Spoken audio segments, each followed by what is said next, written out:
Welcome to W Report.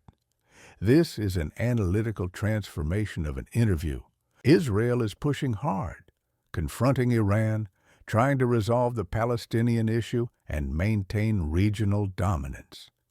But it seems increasingly overstretched. How do you assess Israel's internal stability right now? What are the key domestic challenges you see emerging?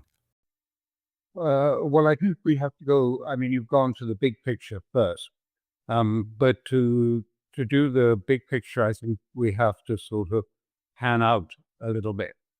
And to say it is that Trump and Netanyahu are really joined at the hip in the way that they are configuring sort of policy doctrine now. And this policy doctrine is deliberately, it is supposed to be meaner, sharper, less, if you like, tolerant, less liberal, fast moving, breaking things. It is, if you like, a doctrine that deliberately ignores norms, laws, it ignores the United Nations Charter. It revels, if you like, in some way, in doing things that are unconventional. So even for the Americans here, you get someone like Tom Barrack when he's asked, "Yeah, but Israel is ignoring borders." He says, "Listen, what's a border? It's just a negotiating ploy at the table. It doesn't mean anything. We cross borders all the time. We ignore borders." So, I mean, we are in a different world, if you like. And there is a very close affinity between Trump and this Israeli element. And again, Tom Barak, who is the envoy for Trump in the region, particularly in Syria, but also in Turkey and elsewhere. He explains that what we're talking about now is coerced submission by military means. We are going to coerce a submission on states, on Syria, on Assad, on Lebanon, other states too. And he says, in a sense, we are looking for, Israel is seeking a hegemony, a regional-wide, if you like, military hegemony. And that this hegemony, of course, the other side of the equation implies submission. You either dominate or you submit. And so Israel is not negotiating submission. It is imposing submission. And really, why I say the big picture? Because this is identical, if you like, with the Trump view. It also took a view. We heard that at I don't know if you were here then, but when Hegseth and Trump addressed the 800 generals that had been flown in to be lectured by the leadership. And I mean, it was very clear that they said, Trump said specifically, look, Vietnam, we lost because we were politically correct. But now we're not politically correct. So we are going to win. We are winning. Everywhere we are winning. Same with Afghanistan. We should have won Afghanistan. We really won in Vietnam. And to which, his implicit message is, we had the firepower. We could have killed everyone. This is the sort of line that we've had from Trump and Hegseth. And Trump is saying, the American military, is unstoppable. It is the biggest the world has ever seen. It is the biggest. It is the best. It can impose on anyone, impose domination. So it seems that, that this really is the policy of Trump. I mean, he said these things pretty explicitly there, that where he's looking for a sort of domination to be achieved either from finance, by tariffs, or simply extorting investments into the United States from his allies and proxies. It is what I call, I don't know if that seems to make sense to you, but I mean, America is engaged in the recolonization of its colonies. I mean, that's what's happening. They're recolonizing Europe, who was already a colony or a vassal in the first place.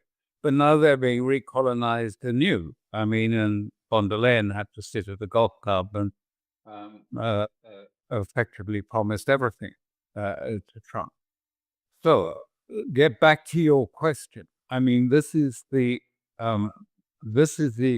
overarching dynamics that we're in, which affects Russia and affects Iran and it affects the whole region of a sort of attempt to manage America's growing problem that its deficits may overwhelm the government and then debt as well.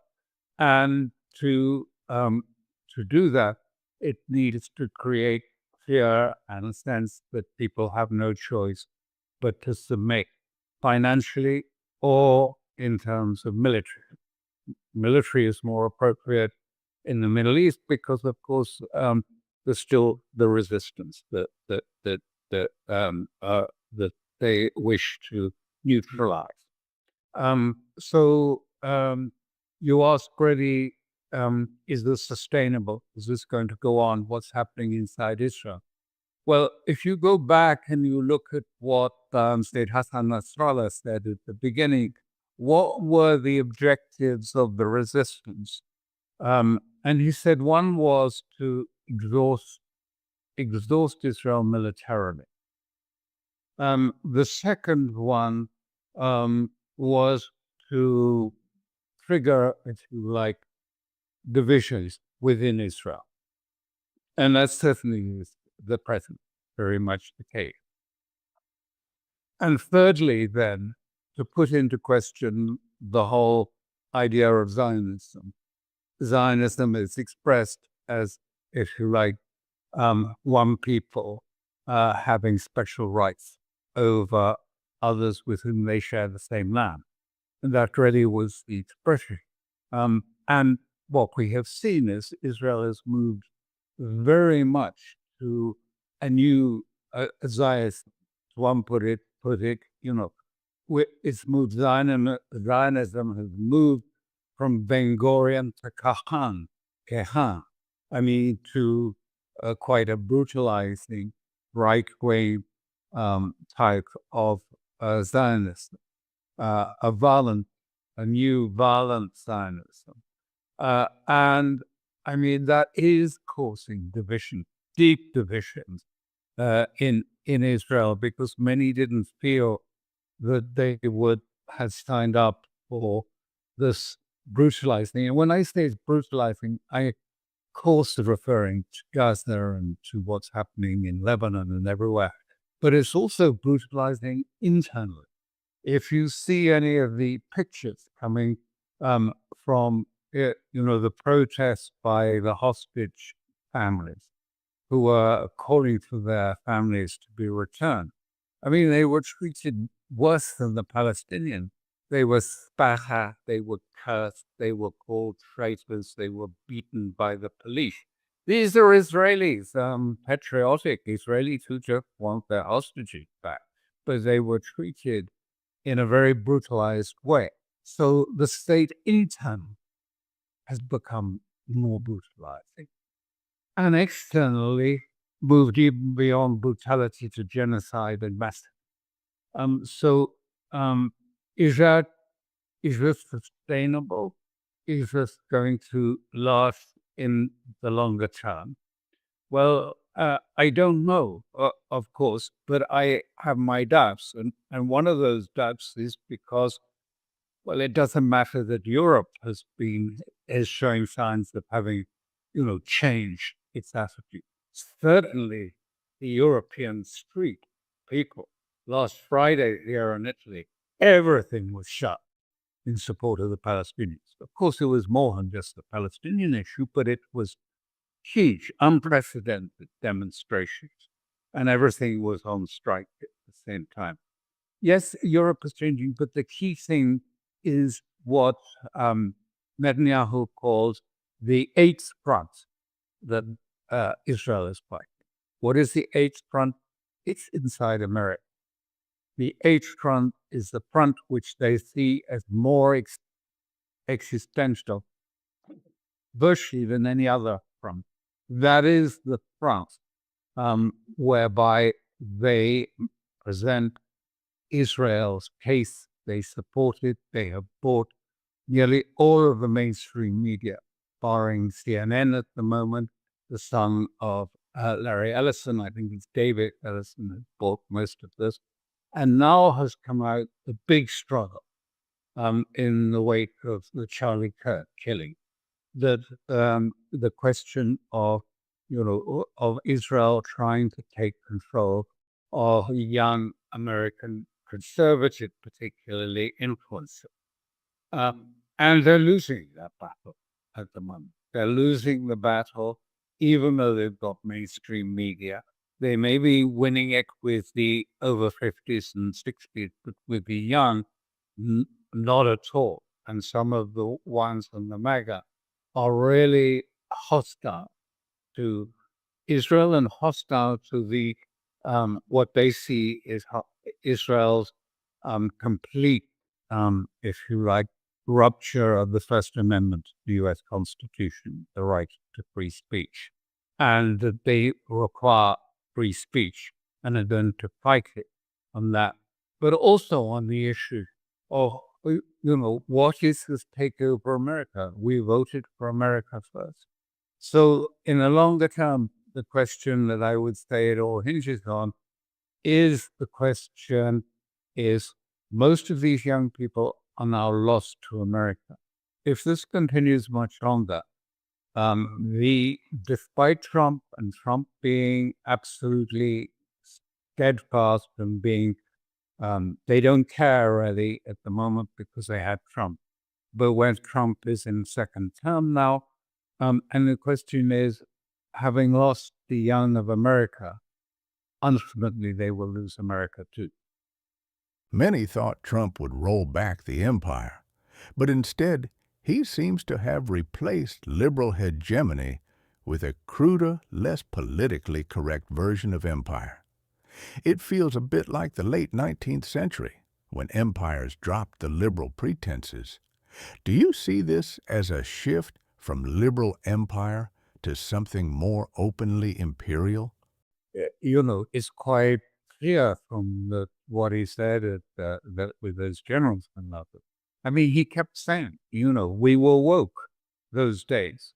And that's why we lost the war in Vietnam and Afghanistan and everywhere else. And now we're winning. Now we're not politically correct, and we will win and win. And he said, and there's nothing to touch us now because we have the biggest army, we have the greatest weapons. And so we're moving into a very militaristic, anti-liberal, if you like. I mean, the old rules-based order is gone. They don't want nothing to do with that. That's the era that is over. And we have this new one of, breaking the norms, breaking the laws, ignoring, the Charter of the UN, ignoring human rights, as we see. And that's okay with them. That's fine. That's the way of the future. And it's a very Israeli way, too. So they come together in a close fusion of understanding. I think, Trump sees. I know that during the sort of attack on Iran on the 13th of June, that was the sneak attack by Israel while there was supposedly negotiations taking place in Oman with Witkoff about the nuclear issue. Now, I mean, during that, people have said who were getting calls from Trump during the night, He kept saying, it's going to be great, isn't it? This is going to be a real showstopper. The Israelis are so good at these things, aren't they? They're really, really good. You think they're going to win? They're going to win, aren't they? They are going to win. He was so excited because he really expected that, that what Netanyahu had promised, that Israel was about to collapse the house of cards that was Iran, and that then it would be just a sort of open season, that they would walk into Iran, rather like in Syria, just walked in, the shop was left open, and they could take what they wanted. And so they expected that, and instead have got the opposite. So nonetheless, it hasn't seemingly dented Trump's aspiration for showing military dominance, either to Venezuela. Iran probably is next. But equally, the only thing I think is happening, well, I see what we see happening in Gaza. I'm maybe a little bit cynical, but I think it's because the Nobel Peace Prize people are about to announce the candidates on this weekend, I think it is. So everything is being rushed. So we have, a proposal made, immense pressure put on by Kushner, by Turkey, by Qatar on Hamas. And so we have a rush proposal in which none of the details are really agreed. I mean, really, they're not, apart from the very first, paragraph 1. There will be, after 24 hours, the beginning of withdrawal. After 72 hours, the exchange of prisoners will take place. Well, we don't even have, this not even been settled how many Palestinians will be, or who. That's not been agreed. What happens afterwards, how it talks go, what is going to be the long term, what happens to Hamas, will it be disarmed, will be the basis, will the Israelis continue to attack? Nothing's agreed. Nothing has been agreed. It's typical just rushing to it. Let's just take the first paragraph and we'll still have the rest of these details. I think as you probably know, I've been involved in many ceasefire sort of initiatives between Israel and Palestinians. And, I know that these things have to be worked out in great detail because whatever you don't expect will happen. And mostly it will get blown up at some point. Trump argues that the U.S. shouldn't fight with one hand tied behind its back, a pragmatic stance. But if power becomes the only measure and morality and law are cast aside, people eventually start asking, what's the purpose? This applies to Israel, too.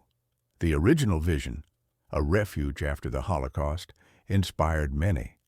But today, its image is shifting toward something far more brutal. Can Israel hold together internally if it abandons its founding identity?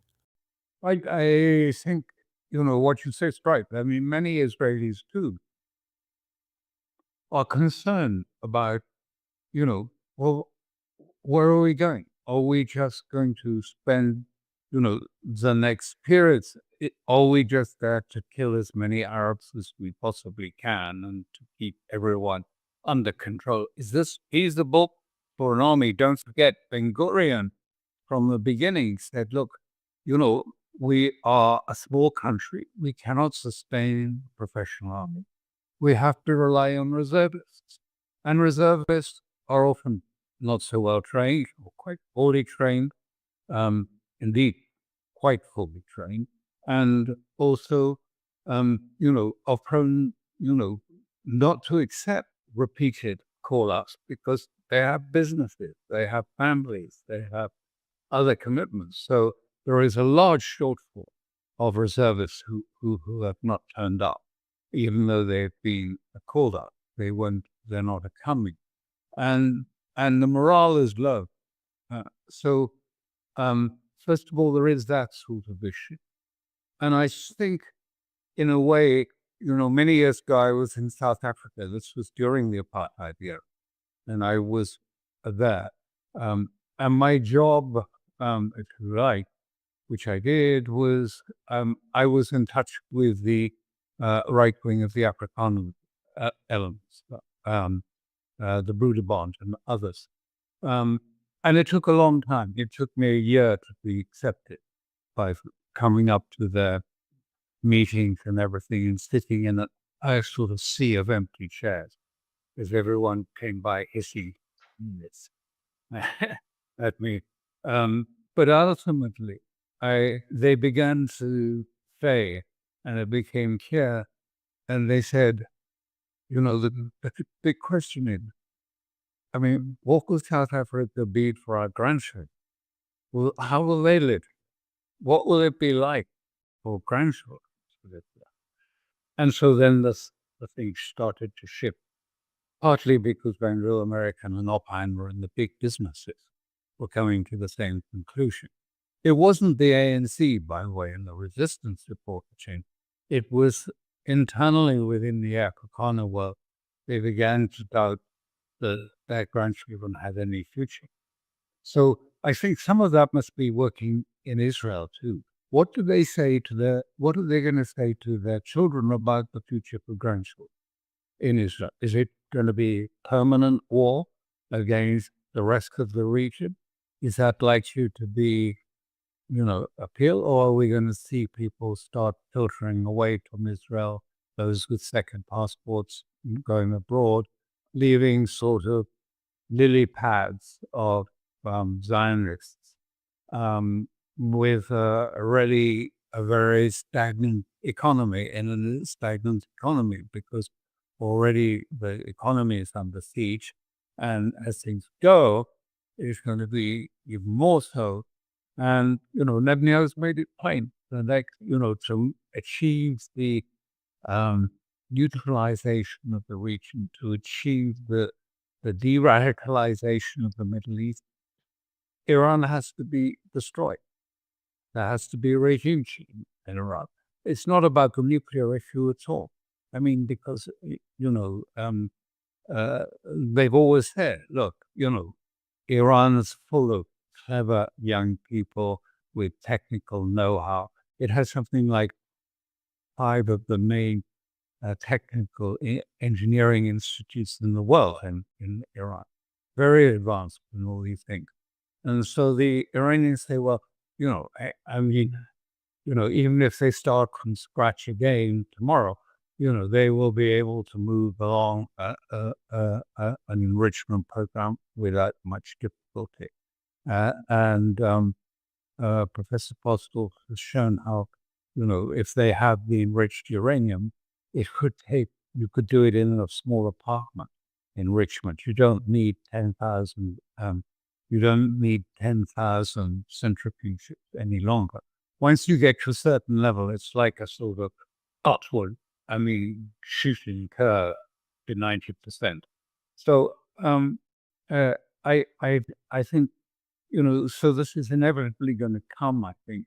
And I think, everything I see, I just don't buy Trump's sort of, talk of peace. And because I look back at what he said in when he left, when he withdrew from the JCPOA. 2018 wasn't it? I think it was 2018 he withdrew from the JCPOA. And he was saying exactly the same things. There must be snapback. There must be, limits on missiles. There must be a complete severance of Iran's connection with its foreign policy, with its links with Hezbollah or with other movements, etc. And when he was, after his inauguration, he wrote what was called a presidential finding, a presidential national finding, which is a mandatory document on government in the US. I mean, every state organ has to abide by it. And that said very clearly, exactly the same thing.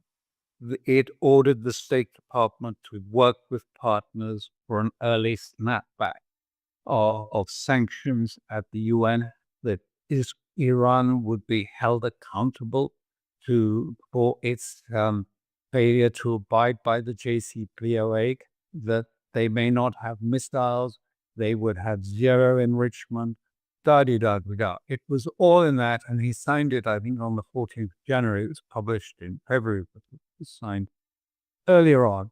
So, really, I think he is not, I think he is quite close.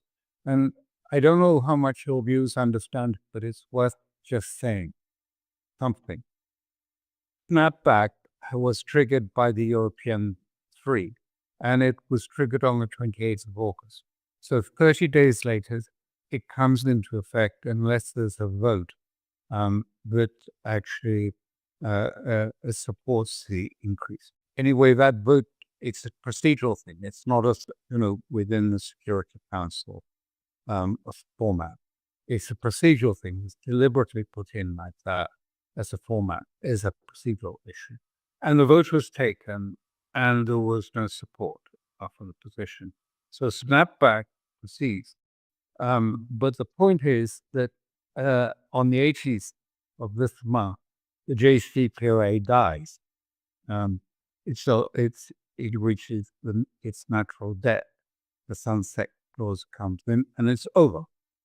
Then there will still be sanctions from America and so on. Yes, but the JCPOA. So now there's a blank screen, and I think this is not an accident. It is a blank piece of paper in front of Trump that he can write his own ultimatum to Iran. Either you capitulate or face military action. Maybe he hopes that they will capitulate. Probably he does think that they will, given that they're facing, the biggest army ever seen in the world with these huge forces that are unstoppable.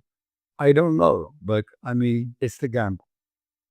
It seems the nuclear deal with Iran could have succeeded if it weren't weighed down by demands on missiles and regional alliances, almost as if it was designed to fail. The same goes for Trump's so-called peace plan with Hamas, more a demand for surrender than actual peace. If Iran is left defenseless, isn't war inevitable, no matter how Tehran responds? Well, there's nothing to respond to now. That's my point I made. Snapbacks happen. It's done. The Russians and the Chinese say they will not allow any committee to sit to consider the consequences of snapback or, how it will be activated. And since Russia is the chair of the Security Council on the 1st of October, I think it's not going to happen. So there's nothing. There's no diplomatic format or procedures or structures left at all. It's clearly there of evidence like that. So I think, yes, it will come. I don't think he thinks that Iran is going to capitulate. So I imagine he is thinking about an attack. And of course, Netanyahu is encouraging this. He's saying, well, the Iranians now have ballistic missiles which can take a warhead 7,000 kilometers, add another 3,000 kilometers to that, and they could hit New York and Mar-a-Lago too. Yes. All sort of fear-mongering things. So, this is, it's clearly on the agenda. And Trump says that too, and Witkoff and Barak again. Tom Barak said very clearly, he said, look, I don't know if they're going to take Iran, but when you think about it, with Gaza and Hamas, effectively, without that, you can't really sort out the issue. You can't really finish off the problem that Israel faces. And Witkoff said the same in his interview with Tucker Carlson. He said, look, look around the region. This man in Syria. Now, he's a bit of an SOB, but he's our SOD now. Don't you understand? I believe he'll come into the Abraham Accords. And I know this seems unlikely, but I tell you, I think even Lebanon may come in to the Accords. But then he said, well, so we could have, full normalization. But then you have to deal with the irrationality of Iran, of its support for these other groups. And so without that, you're not going to get, and he said, if we could sort out Iran, didn't explain how, sorting out Iran, we'd have a quiet Middle East. Now, wouldn't that be epic? That's the word. Wouldn't that be epic if we could sort out Iran and then everyone would pour into the Abraham Accords and support, and Israel's hegemony over the region would be established. So, I mean, it's pretty clear that because, first of all, Barack is no longtime friend of Trump and Witkoff, of course, is. So, these are people who, who've spoken to him about these things, talked to him, I think, quite a lot about these things. So, and you have to see it again in the bigger picture. That what was said yesterday by the Russians, Ryelkov, I'm sure you'll follow that. He said, there were a number of announcements, and all of them drew a line under the talks in Anchorage. They haven't worked. They don't any longer believe that Trump is interested or sincere in a new relationship, a qualitatively different relationship with Russia. So they feel that whole process, and it's stopped now. They're not going to go and talk or have any more sort of technical meetings. That stopped, and they also lamented the fact that, in terms of missile treaties, there's nothing. They haven't advanced. America has not advanced anything, not even sort of flights between the two capitals. So they've come to the conclusion, we must expect escalation by the Americans. This seems to be, given the mindset in this sort of new doctrine, as I say, trying to establish universal dominance, mainly for financial reasons, so that he can get, shake down the allies for more money, but also, impose conditions for tariffs and other things that will try and balance the outgoing in his on his capital account to cover the budget deficits, the deficit. Otherwise, I think the deficits will overwhelm the government. So this is his plan to sort of achieve a new structure. And now we see Russia, even, who was the most long-standing, and even when you were, I think, in Sochi, I mean, he was very emollient, I thought, towards the Americans. Very emollient. I mean, praising Trump and saying if Trump had been president in the second term, this wouldn't have been this war, forgetting that Trump actually initiated it in his first term. I mean, a deliberate absent memory, I suspect, by Bush, who you full well decided, it would be better just to skip over that and go down and say, of course, no, Trump, we have never had this war. But even though now it seems that, from just these statements that Russia has decided, it's over. We're not going to waste any more time trying to find that. Ryelkov, you know him, I'm sure, but he's a very sort of serious professional diplomat. Alastair Crooke describes not just a crisis, but a transformation. Both Israel and the U.S. are shifting from a liberal empire model to one based on raw domination. Israel no longer seeks moral legitimacy. It now demands submission and treats internal dissent like treason. This path leads not to security, but burnout. Young Americans are turning away from Israel. European streets are erupting in protest, And inside Israel itself, morale is low, identity is fractured, and brutality is rising. Empire may offer short-term power, but at the cost of long-term cohesion and the trust of the next generation. Thanks for watching. Support the channel if you find this format valuable. More deep dives are coming soon. Until then, think for yourself and draw your own conclusions.